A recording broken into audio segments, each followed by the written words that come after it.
RAM কি, কিভাবে কাজ করে, আমরা কম্পিউটারের র্যাম আপডেট বা নতুন পিসি কিনতে গেলে কোন র্যামটি কিনবো তার বিস্তারিত আলোচনা নিয়ে আজকের ভিডিও।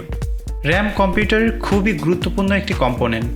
অনেকে এটাকে মেমোরি মডিউল, মেমোরি কিট অথবা ডিম বলে থাকে, যার পূর্ণ রূপ হলো র্যান্ডম অ্যাক্সেস মেমোরি। র্যাম মূলত হার্ড ড্রাইভের মতোই একটি মেমোরি, কিন্তু র্যাম হার্ড ড্রাইভের থেকে অসংখ্য গুণ বেশি স্পিডের হয়ে থাকে। এবং আরেকটি প্রধান পার্থক্য হলো হার্ড ড্রাইভে যেমন বিদ্যুৎ না থাকলেও ডাটাগুলো সংরক্ষিত থাকে, র্যামের ক্ষেত্রে কিন্তু এটার বিপরীত হয়ে থাকে। অর্থাৎ যতক্ষণ বিদ্যুৎ থাকে ততক্ষণে র্যামের ডেটাগুলো সেভ থাকে এবং বিদ্যুৎ চলে গেলেই ওই ডেটাগুলো মুছে যায়। যে কারণেই রানিং অবস্থায় পিসিতে যখন বিদ্যুৎ চলে যায় এবং বিদ্যুৎ আসলে যখন পিসিটা অন করি তখন দেখবেন যে আগের ওপেন করা সফটওয়্যারগুলো আর ওপেন থাকে না, যে কারণে এটাকে ভোলাটাইল মেমোরি বলা হয়ে থাকে। র্যামের মেমোরি চিপগুলা যে মাদারবোর্ডের সাথে বসানো থাকে তাকে ডিমস বলা হয়ে থাকে, যার পূর্ণরূপ হলো ডুয়াল ইনলাইন মেমোরি মডিউল। এই ডিমসগুলো মূলত 168, 184, 240 বা 288 পিনের হয়ে থাকে। এই ডিমগুলোকে মাদারবোর্ডের এই স্লটে বসানো হয়ে থাকে। বাজারে আমরা যে কমন মাদারবোর্ডগুলো পেয়ে থাকি সেখানে মূলত 2টা, 4টা অথবা 8টা র্যাম স্লট থাকে। আমরা আমাদের কম্পিউটারে যখন কোনো সফটওয়্যার, ভিডিও অথবা পিকচার সেভ করি সেটা কিন্তু আমাদের কম্পিউটার হার্ড ড্রাইভ, এসএসডি অথবা এনভিএমই যে ড্রাইভ থাকে সেখানেই থাকে। এবং ওই সফটওয়্যারগুলো যখন আমরা ওপেন করার জন্য ক্লিক করি তখন ওই সফটওয়্যার যে ডেটাগুলো সেগুলো কিন্তু সর্বপ্রথম আমাদের কম্পিউটারে যে র্যাম থাকে সেই র্যামে গিয়ে লোড হয় এবং র্যামে লোড হয়ে যাওয়ার পরেই আমাদের কম্পিউটারের যে প্রসেসর র্যাম থেকে অ্যাক্সেস করে এবং তখনই আমরা আমাদের কম্পিউটারের মনিটরে দেখতে পাই। তো এই প্রসেসটা এত দ্রুত হয়ে থাকে যে আমরা একটা পিকচারে ক্লিক করা বা সফটওয়্যারে ক্লিক করার সাথেই অন হয়ে যায় বা আমরা দেখতে পাই। কিন্তু এই ওপেন হওয়ার পিছনে কিন্তু অসংখ্য ক্যালকুলেশন থাকে এবং এই ক্যালকুলেশনগুলো কিন্তু খুবই দ্রুত অর্থাৎ ন্যানো সেকেন্ডের ভিতরেই সম্পন্ন হয়ে থাকে, যে কারণে আমরা খুব বেশি নোটিস করতে পারি না। বাট একটা পিকচার বা একটা ভিডিও বা একটা সফটওয়্যার ওপেন হওয়ার পিছনে কিন্তু অসংখ্য কোটি কোটি ক্যালকুলেশন প্রয়োজন হয়, যে কারণেই আমরা যখন কম্পিউটার, র্যাম, পিসি বা হার্ড ড্রাইভ বা যাই কিনতে যাই সেগুলোর কিন্তু স্পিড ম্যাটার করে।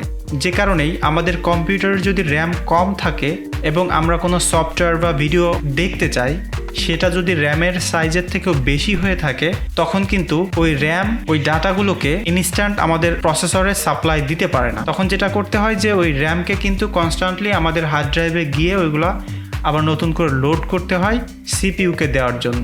এবং হার্ড ড্রাইভ যেহেতু র্যামের থেকে অনেক স্লো হয়ে থাকে সে কারণে কিন্তু হার্ড ড্রাইভ খুব দ্রুত র্যামকে ডাটাগুলো দিতে পারে না, তখনই আমাদের কম্পিউটার স্লো হয়ে যায়। আমরা যে অ্যাপস বা গেমসগুলো দেখতে চাই সেটাতে লোডিং স্ক্রিনটা দেখায়। এটা মূলত হয়ে থাকে আমাদের পিসিতে যদি র্যাম কম থাকে বা হার্ড ড্রাইভ অনেক স্লো থাকে সেটার কারণে। তাই আমরা যদি আমাদের কম্পিউটারে পর্যাপ্ত পরিমাণে র্যাম এবং খুব হাই স্পিডের হার্ড ড্রাইভ ব্যবহার করি তাহলে কিন্তু আমাদের কম্পিউটার খুবই স্মুথ এবং ফাস্ট চলবে। এবং তখন দেখবেন যে আপনার কম্পিউটার অন করতে গেলে ক্লিক করলেই কয়েক সেকেন্ডের ভেতরে পিসি অন হয়ে যায়, বা যে কোনো অ্যাপসে ক্লিক করলেও অ্যাপসটা খুব দ্রুত ওপেন হয়ে যায়। র্যাম প্রধানত বিভিন্ন জেনারেশন, সাইজ এবং স্পিড অনুযায়ী বাজারে পাওয়া যায়। র্যামের কয়েকটি কমন জেনারেশন হলো DDR, DDR1, DDR2, DDR3 এবং বর্তমানে মার্কেটে সব থেকে যেটা বেশি চলে সেটা হলো DDR4 এবং DDR5 অলরেডি ডেভেলপ হয়ে গেছে, সেটা এখনো মার্কেটে রিলিজ হয়নি। আশা করা যাচ্ছে 2021 বা 22-এর ভিতরেই মার্কেটে পাওয়া যাবে। র্যামের যে কমন সাইজগুলো অর্থাৎ ক্যাপাসিটি আমাদের বাজারে আমরা পাই তা হলো 4GB, 8GB, 16GB, 32GB এবং 64GB এবং এই সকল র্যামগুলো আবার বিভিন্ন স্পিডের হয়ে থাকে, যেটাকে বাস স্পিড বলা হয়ে থাকে। যখন আমরা র্যাম কিনতে যাই তখন র্যামের গায়ে স্পিডটা আমরা দেখতে পাই। তো DDR3-র ক্ষেত্রে আমরা কমন যে স্পিডগুলো দেখতে পাই সেটা হলো 1333 বা 1600 মেগাহার্টজ এবং DDR4-এর ক্ষেত্রে কমন স্পিডগুলো হলো 2133, 2400, 2666, 3200 বা 4000 মেগাহার্টজ। এই নাম্বারগুলো দিয়ে মূলত একটি র্যামের ডাটা ট্রান্সফার রেট বোঝানো হয়ে থাকে, অর্থাৎ ওই র্যামটি কত স্পিডে ডাটা আদান প্রদান করে। যেমন আপনার র্যামে যদি লেখা থাকে 3200 মেগাহার্টজ তখন আপনি এই র্যামের স্পিড পেতে গেলে এটাকে 8 দিয়ে গুণ করবেন। তো আপনি আপনার র্যামের বাস স্পিডকে যদি আপনি 8 দিয়ে গুণ করেন এবং যে গুণফলটা আপনি পাবেন সেটাই কিন্তু আপনার র্যামের ডাটা ট্রান্সফারের স্পিড। অর্থাৎ আপনার র্যাম যদি 3200 মেগাহার্টজের হয়ে থাকে এবং সেটাকে আপনি 8 দিয়ে গুণ করেন, তাহলে দেখতে পাবেন 25,600 মেগাবাইট ডাটা পার সেকেন্ডে ট্রান্সফার করতে পারে। তাহলে একবার ভেবে দেখুন র্যাম কত ফাস্ট হয়ে থাকে, অর্থাৎ 1 সেকেন্ডে 25 জিবি ডাটা কিন্তু ট্রান্সফার হতে পারে। তো এখান থেকে আমরা যেটা বুঝতে পারি সেটা হচ্ছে যে র্যামের স্পিড অর্থাৎ বাস স্পিড যত বেশি হবে র্যাম তত ফাস্ট ডাটা ট্রান্সফার করতে পারবে। কিন্তু র্যাম কিনতে গেলে আপনাকে কিছু গুরুত্বপূর্ণ জিনিস খেয়াল করতে হবে। শুধু বেশি স্পিডের র্যাম কিনলেই যে আপনি বেশি স্পিড পাবেন আপনার কম্পিউটারে সেটা কিন্তু নয়। যেমন আপনার এক্সিস্টিং পিসিতে যদি আপনি র্যাম আপডেট করতে চান, তাহলে দেখবেন যে আপনার আগের র্যামটির স্পিড কত। সেখানে যদি আপনি দেখেন যে আপনার র্যামে 1333 বাস থাকে, অর্থাৎ আপনার আগে পিসিতে যে র্যামটি আছে সেখানে যদি 1333 মেগাহার্টজ থাকে এবং আপনি নতুন একটা র্যাম কিনলেন সেটাতে 1600 মেগাহার্টজ লেখা, তো আপনি যদি সেটা এখানে লাগান তাহলে কিন্তু আপনি 1600 মেগাহার্টজ নতুন র্যামটাতে পাবেন না।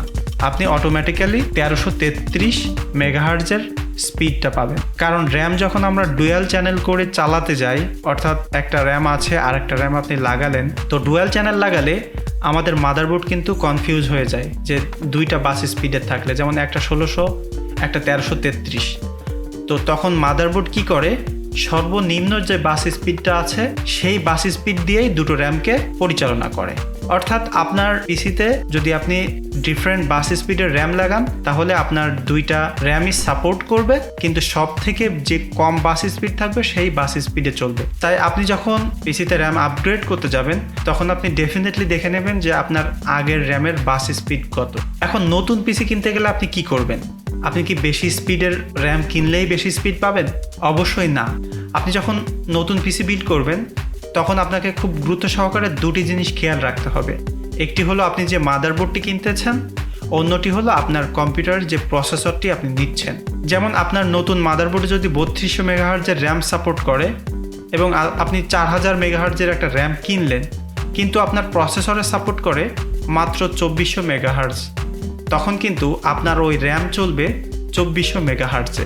আবার আপনি একটা প্রসেসর কিনলেন যেখানে 3200 মেগাহার্টজের র্যাম সাপোর্ট করে এবং একটি 4000 মেগাহার্টজের র্যাম কিনলেন, কিন্তু আপনার মাদারবোর্ডে সাপোর্ট করে অনলি 2400 মেগাহার্টজ, তখন কিন্তু আপনার ওই র্যাম চলবে অনলি 2400 মেগাহার্টজে। তাই আপনি যখন নতুন পিসি বিল্ড করবেন তখন আপনি দেখে নেবেন যে আপনার মাদারবোর্ডে সর্বোচ্চ কত র্যাম সাপোর্ট করে এবং প্রসেসরে সর্বোচ্চ কত স্পিডের র্যাম সাপোর্ট করে। সেই স্পিড অনুযায়ী আপনি আপনার নতুন র্যাম কিনবেন। আদারওয়াইজ আপনি যদি বেশি স্পিডের র্যাম কিনেন সেক্ষেত্রে দেখা যাবে যে আপনি ওখানে শুধুই বেশি টাকা খরচ করে ফেললেন, প্রপার স্পিডটা পেলেন না, শুধু টাকা নষ্ট করলেন। এছাড়াও র্যাম কিনতে গেলে র্যামের বেটার পারফরমেন্স পাওয়ার জন্য আপনাকে আর একটা জিনিস খেয়াল করতে হবে, সেটা হলো র্যামের টাইমিং। তো র্যামের টাইমিংটা র্যামের যে স্টিকার বা বক্স, সেই বক্সে এভাবে লেখা থাকে। তো এটা যদি আপনাদেরকে খুব সহজে আমি বলতে চাই তাহলে আপনারা সবসময় খেয়াল করবেন যে এই স্পিডটা সব থেকে যে কম নাম্বারে পাবেন ততই ভালো হবে, অর্থাৎ র্যামের টাইমিং যত কম হবে স্পিড তত বেশি হবে। তো র্যাম কিন্তু আমাদের ল্যাপটপেও থাকে, ডেস্কটপেও থাকে। তো ল্যাপটপ ডেস্কটপের ক্ষেত্রে কিন্তু এই সেম রুলগুলো অ্যাপ্লাই হয়। শুধুমাত্র ডেস্কটপ এবং ল্যাপটপের র্যামের যে ডিফারেন্স সেটা হলো এটা সাইজটা। ল্যাপটপে যে ডিমটা ব্যবহার করা হয় সেটাকে এসও ডিম বলা হয়ে থাকে এবং পিসিটা শুধু ডিম বলা হয়ে থাকে। এই র্যাম ছাড়াও মার্কেটে আর এক ধরনের র্যাম পাওয়া যায়, সেটাকে ইসিসি র্যাম বলা হয়ে থাকে, যার পূর্ণ রূপ হলো এরর কারেক্টিং কোড, এবং এই র্যামগুলো বেশিরভাগ সার্ভার পিসিতে ইউজ করা হয়ে থাকে। এটা চেনার খুব সহজ উপায় হলো আপনি দেখবেন যে নর্মাল র্যামগুলোতে একটা চিপ এখানে থাকে না, কিন্তু ইসিসি সব র্যামগুলোতে এই চিপটা থাকে। আর একটা মিসকনসেপশন আমাদের ভিতরে থাকে, সেটা হচ্ছে যে অনেকে আমরা ভাবি যে লাইটিং থাকলে র্যামের স্পিড ভালো হয়, লাইটিং না থাকলে হয়তো সেই র্যামটা খুব বেশি ভালো না। এটা কিন্তু খুবই একটা ভুল ধারণা আমাদের, কারণ র্যামের লাইটিংয়ের সাথে স্পিডের কিন্তু কোনো সম্পর্ক নাই। লাইটিংটা মূলত একটা র্যামের লুকটাকে বোঝায় যে এটা কত সুন্দর লাগতেছে দেখতে, বা লাইটিংটা আপনার একটা কাস্টমাইজ ফিল দেয়। এছাড়া কিন্তু ARGB নন ARGB র্যামের কোনো স্পিড পারফরমেন্সগত কোনো পার্থক্য নাই। কিন্তু হ্যাঁ, আপনি দেখবেন যে র্যাম কিনতে গেলে যদি হিট সিঙ্ক থাকে তখন অবশ্যই হিট সিংয়ের র্যামগুলো কিনবেন, কারণ হিট সিঙ্ক থাকলে আপনার র্যাম যখন চলে তখন কিন্তু এই গরম হইলে এই র্যামটা হিট সিংয়ের কারণে অনেক কুল থাকে, এবং আমরা সবাই জানি যে ইলেকট্রিক জিনিস যত কুল থাকে তত কিন্তু ভালো চলে। তাই অবশ্যই র্যাম কিনতে গেলে আপনারা হিট সিঙ্কটা দেখে কিনবেন, কিন্তু ARGB হতে হবে এরকম কোনো ব্যারিয়ার কিন্তু আপনার নাই, কারণ ARGBর সাথে পারফরমেন্সের কোনো তফাৎ থাকে না। তাই আপনার যদি বাজেট কম থাকে তাহলে আপনি ডেফিনেটলি দেখবেন যে আপনার অপটিমাইজড যে স্পিডটা সেই স্পিডের র্যামটা আপনি কিনবেন, সেটা ARGB হোক বা নন ARGB হোক। তো এই ছিল র্যাম নিয়ে আজকের ভিডিও। এত কষ্ট করে আমার ভিডিওটি দেখার জন্য আপনাদের সবাইকে ধন্যবাদ। দেখা হবে পরবর্তী ভিডিওতে। সে পর্যন্ত সবাই সুস্থ থাকবেন, ভালো থাকবেন।